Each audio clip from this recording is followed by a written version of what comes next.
Hi there, Dale from Dale Equine Nutrition here.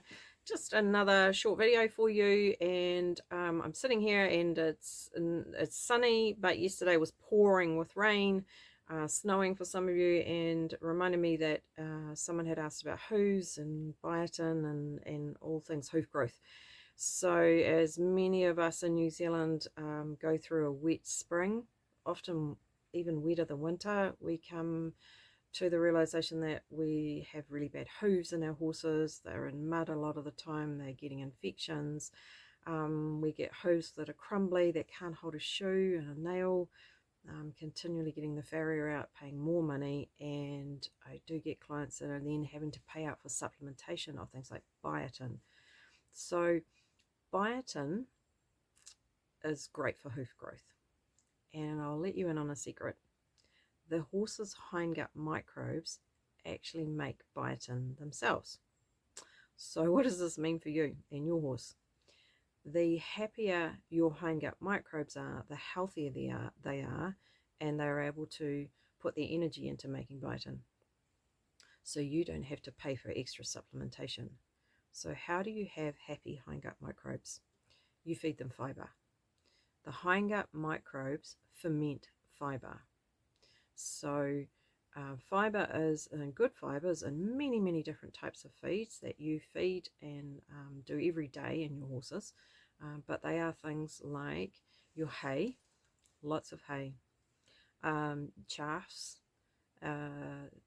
your lucerne chaffs, and your Timothy chaffs, and your brown top chaffs. All these are really low starch and sugar, but good fibers that the hindgut microbes are very happy to take on and ferment down.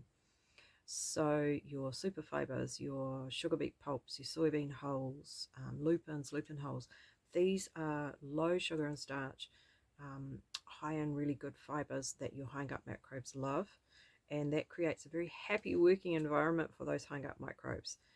Think of them like as a bunch of minions that are really singing along and ferment things down, and really happy.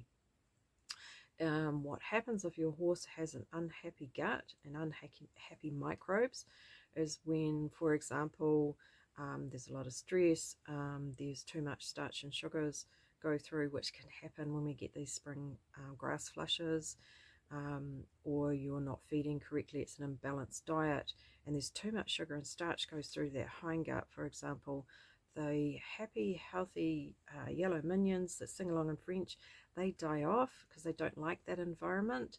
It becomes very acidic, and you get the purple guys springing up, and things go a bit haywire. One of the first things you see is really bad hooves, because there's not enough happy yellow minions to be putting their time and effort into fermenting the good fiber to be making enough biotin to keep your horse's hooves healthy and growing.